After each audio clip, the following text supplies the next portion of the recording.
Assalamualaikum warahmatullahi wabarakatuh. Kami dari kelompok 5 di sini kami akan menjelaskan tentang skala ekonomis, persaingan tidak sempurna dan perdagangan internasional. Baik, pada asumsi-asumsi teori sebelumnya itu telah membahas terkait dengan terjadinya spesialisasi produksi dan yang terlibat di dalam suatu perdagangan internasional. Akan tetapi pada teori-teori sebelumnya selalu mengasumsikan bahwa pasar tersebut adalah pasar persaingan sempurna. Padahal pada kenyataannya yang memicu tidak hanya pasar persaingan sempurna saja, tetapi juga pasar persaingan tidak sempurna. Maka dari itu, pada bab kali ini kami akan membahas mengenai dengan skala ekonomis pada saat terjadi pasar persaingan tidak sempurna, yang dimana pasar persaingan tidak sempurna ini adalah berupa monopolistik. Oke, pada teori sebelumnya juga menjelaskan bahwa ketika terjadi penambahan input sebanyak 2 kali lipat, maka output yang dihasilkan juga akan meningkat sebanyak 2 kali lipat. Tetapi pada kenyataannya bahwa ketika input itu naik 2 kali lipat, justru suatu produsen itu akan mengupayakan untuk menghasilkan output lebih dari 2 kali lipat. Lalu sebenarnya apa sih pentingnya skala ekonomi itu bagi hubungan perdagangan internasional? Jadi di sini apabila suatu negara itu memproduksi semua jenis barang, maka skala ekonomisnya tidak akan tercapai karena untuk menghasilkan semua jenis barang itu memerlukan input yang lebih banyak. Maka dari itu akan lebih baik jika setiap negara itu fokus dalam beberapa jenis beberapa jenis produk saja. Maka barang yang dihasilkan itu nanti bakalan atau dapat diproduksi dalam skala yang lebih besar jika hanya berfokus pada salah satu atau beberapa produk saja. Jadi dengan setiap negara fokus dalam beberapa produk saja yang diproduksi, maka dengan begitu perekonomian dunia secara keseluruhan akan dapat memproduksi semua jenis barang dengan skala yang lebih besar. Jadi ketika suatu negara memproduksi salah satu atau beberapa barang saja, maka disitulah perdagangan internasional terjadi, karena ketika suatu negara membutuhkan barang lain yang tidak diproduksi di dalam negaranya sendiri, maka negara tersebut akan melakukan impor dari negara lain, dan disitulah kontribusi dari perdagangan internasional. Diketahui juga bahwa ketika semakin meningkatnya output yang dihasilkan, maka justru rata-rata input yang digunakan itu justru akan semakin rendah. Hal ini dikarenakan terdapat dua istilah yang dimana itu adalah skala ekonomis eksternal dan juga skala ekonomis internal. Nah, lalu apa bedanya antara skala ekonomis eksternal dan internal tadi? Untuk skala ekonomis eksternal adalah di mana suatu industri akan menetapkan pada inputnya. Jadi, input dari masing-masing perusahaan dalam industri tersebut adalah tetap, namun mungkin akan berbeda pada outputnya. Dan di mana industri yang menerapkan skala ekonomis eksternal ini akan terdiri dari banyak perusahaan kecil sehingga berkembang menjadi persaingan yang sempurna. Nah, sedangkan untuk skala ekonomis internal ini adalah memandang pada output yang tetap. Jadi, nanti dari masing-masing perusahaan yang ada di industri akan memiliki input yang berbeda-beda asalkan menghasilkan output yang sama. Nah, dari sini akan menciptakan perusahaan-perusahaan berukuran besar sehingga terciptalah persaingan yang tidak sempurna. Baik, pada materi kali ini seperti yang telah dijelaskan di awal bahwa kita akan mempelajari terkait dengan skala ekonomis yang berkaitan dengan pasar persaingan tidak sempurna, di mana sudah saya jelaskan juga bahwa pasar persaingan tidak sempurna itu berupa monopolistik, di mana pada perusahaan monopolistik hanya akan memproduksi lebih banyak output itu ketika harganya turun, dan pendapatan marginal bagi perusahaan monopolistik itu selalu lebih rendah daripada harga seluruh unit yang diproduksi. Nah, tingkat output yang dapat dihasilkan oleh suatu perusahaan monopolistik itu akan maksimum ketika pendapatan marginal itu sama dengan biaya marginal, dan biaya rata-rata produksi akan menurun seiring dengan peningkatan output. Nah, lalu bagaimana hubungan antara jumlah perusahaan dengan biaya rata-rata, hubungan antara jumlah perusahaan dengan harga, dan yang terakhir adalah jumlah perusahaan dalam kondisi keseimbangan. Yang pertama yaitu jumlah perusahaan dengan biaya rata-rata.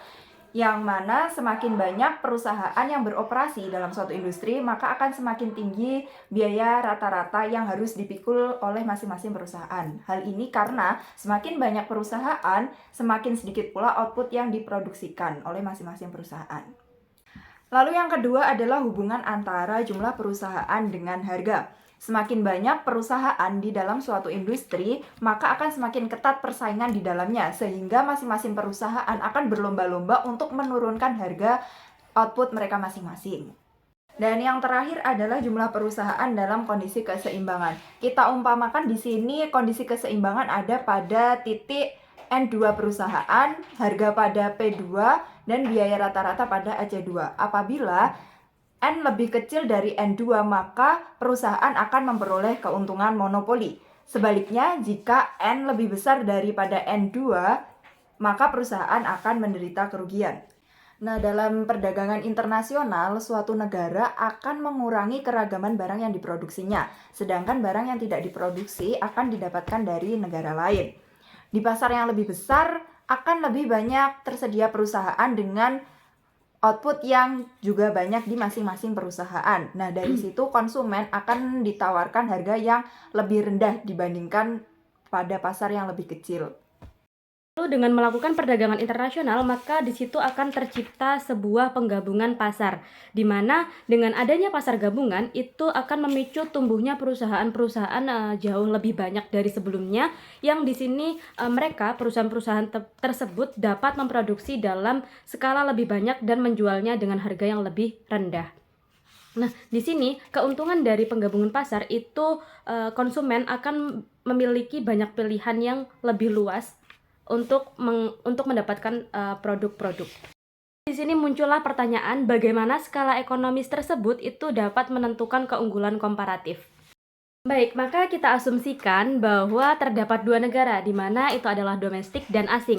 Di sini domestik merupakan negara dengan padat karya yang di mana yang dihasilkan adalah produk manufaktur. Nah, ketika terjadi hal seperti ini, maka domestik memiliki supply atau penawaran manufaktur yang lebih banyak daripada asing. Sehingga domestik akan melakukan impor makanan dari asing dan akan mengekspor manufaktur. Akan tetapi, apabila asumsinya di sini manufaktur adalah produk monopolistik, maka meskipun perusahaan asing tersebut tidak unggul dalam memproduksi manufaktur, mereka akan tetap memproduksi manufaktur karena di sini sifatnya manufaktur adalah sektor monopolistik. Sehingga di sini akan terpicu terjadinya konsumen dari domestik itu menginginkan produk manufaktur dari negara asing. Sehingga di sini akan menyebabkan domestik meskipun unggul dalam memproduksi manufaktur, domestik juga harus mengimpor manufaktur dari negara asing karena memenuhi kebutuhan dari konsumennya. Dengan terjadinya hal seperti ini, maka muncullah dua istilah yang dimana ini adalah perdagangan intra-industri dan perdagangan antar-industri. Perdagangan intra-industri ini adalah pertukaran produk manufaktur dengan manufaktur lainnya, yang dimana seperti yang saya jelaskan di awal tadi, kasus seperti itu adalah perdagangan intra-industri, di mana manufaktur di negara yang penghasil manufaktur itu tetap mengimpor manufaktur dengan jenis lain dari negara asing. Lalu untuk perdagangan antar industri itu adalah pertukaran produk manufaktur dengan makanan. Maka di sini dapat disimpulkan bahwa perdagangan intra-industri ini tidak mencerminkan keunggulan komparatif karena meskipun suatu negara itu unggul terhadap salah satu jenis barang, negara tersebut tetap melakukan impor dari negara lain untuk memenuhi kebutuhan konsumennya. Sedangkan perdagangan antar industri ini mencerminkan keunggulan komparatif karena negara tersebut hanya akan mengimpor dan mengekspor barang sesuai dengan keunggulannya masing-masing. Nah, dalam perdagangan internasional di bab sebelumnya yang telah kami jelaskan, itu kita mengenal adanya tarif impor dan subsidi ekspor. Nah, kali ini ada yang namanya diskriminasi harga atau yang biasa disebut dumping, di mana suatu perusahaan akan mengenakan harga yang lebih rendah untuk barang-barang yang diekspor ke negara lain, namun harga untuk pasaran domestik akan lebih tinggi. Nah, apa sebenarnya poin dari praktik dumping ini? Yaitu di dumping ini perusahaan lebih baik menjual output banyak dengan harga yang murah daripada sedikit namun dengan harga yang mahal.